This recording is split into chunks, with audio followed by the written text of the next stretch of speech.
seated. This morning, if we were to go back a bit in time, we would perhaps see a sunny day and thousands of people on the hillside. They would not be listening to a rock concert. They would not be watching a stage performance. But there would be only one person there doing the talking, and that would be Jesus. Jesus is sitting on the mount, and he is teaching the people. And he begins with, "Blessed are the poor in spirit, for theirs is the kingdom of heaven. Blessed are those who mourn, for they will be comforted. Blessed are the meek, for they shall inherit the earth." And Jesus continues in this contradictory vein. How can meek people inherit the earth when the earth is inhabited by the brash, the bold, and the brave? Jesus has come to just turn the world upside down. And in this 5th chapter of Matthew's gospel, we find him talking about salt and light, how we are to be the salt of the earth and how we are to bring light into the darkness of the world. Well, I know some of us have the high blood pressure and we can't be eating a lot of salt, but we do it anyway. But you know, all of us in here are uniquely different. Yet there is something that binds us as one. We're not all male or female. We're not all tall or short, fat or skinny, old or handicapped. We are all different, yet bound by one strong common cord. If you take some white potatoes, red tomatoes, green beans, yellow corn, and brown beef, and put it in a pot with just a little water and a pinch of salt. You turn the heat up on the pot. You put a top on the pot. And when the water begins to boil, you begin to smell an aroma that makes the mouth water. And when we turn the heat off, take the top off of the pot and look inside, we still have white potatoes, red tomatoes, yellow corn, green beans, brown beef. But the cooking process and the addition of a pinch of salt has enhanced the flavor of each one. And that's what Jesus was trying to tell the people on that day. You have unique gifts and qualities. Allow my spirit to season you, that you may be seasoning for others. And then in the 21st verse, he says, "You have heard that it was said to those of ancient times, 'You shall not murder, and whoever murders shall be liable to judgment.' But I say to you," this is where he turns the table, "but I say to you that if you are angry with a brother or a sister, you will be liable to judgment. And if you insult a brother or a sister, you will be liable to the council. And if you say, 'You fool,' you will be liable to hell of fire. So when you are offering your gift at the altar, if you remember that your brother or sister has something against you, leave your gift there before the altar and go first to be reconciled to your brother and sister, and then come back and offer your gift." Getting right with God. You know, sometimes we get angry, don't we? We all get angry from pulpit to pew. Husbands get angry with wives, wives get angry with husbands, grandparents get angry with grandchildren, children get angry with their parents, Parents get angry with their children. Choir directors get angry with the choir. Congregations get angry with the preacher. We can go on and on and on. How we get angry. And sometimes when we say things in anger, it's almost as bad as if we have murdered someone.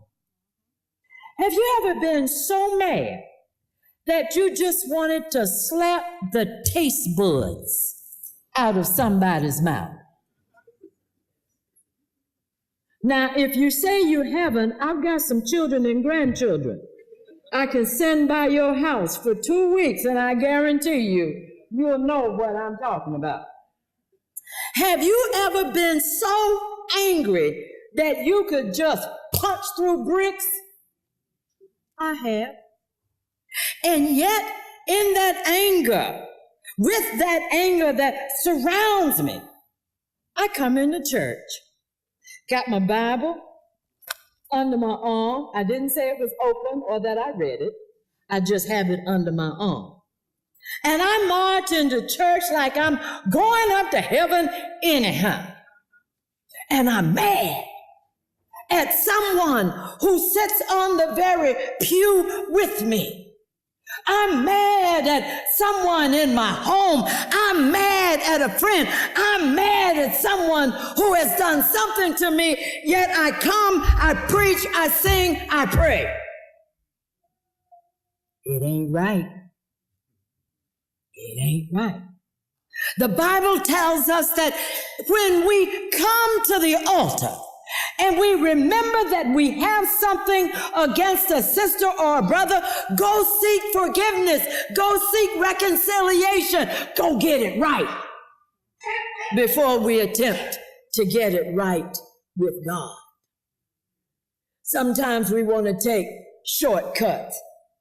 I'll just preach 20 more minutes today, that'll do it. Not today. I'll sing another verse of a song. That'll do it. I'll sit up straighter in the pews. That'll do it. No, my brothers and sisters, we must get our hearts right with God in order that we get our hearts right with our brothers and sisters. There was a song Mama used to sing, "Get right with God and do it now." Get right with God and He will show you how. Right down at the cross where Jesus shed His blood. Get right with God. Get right with God. So many times the church wants to be a business organization. The church wants to be a philanthropic organization. The church wants to be a closed social set. And the church hasn't gotten itself right with God. Oh, we don't want certain people in here. Can't come up in my church. We don't want certain people to hold certain offices because that's a hereditary thing. In other words, it's been in my family for the last 500 years. They ran it in the ground, but it's still in the family. The church has got to stop being so pretty and prissy and get downright dirty and ugly, in order that we go out into the dirt and the ugliness of the world to make it right, to make the world better for men and women, boys and girls, those who are hurting this morning. You know, somebody's hungry this morning, but we're going to Stephanie's. Somebody's walking this morning.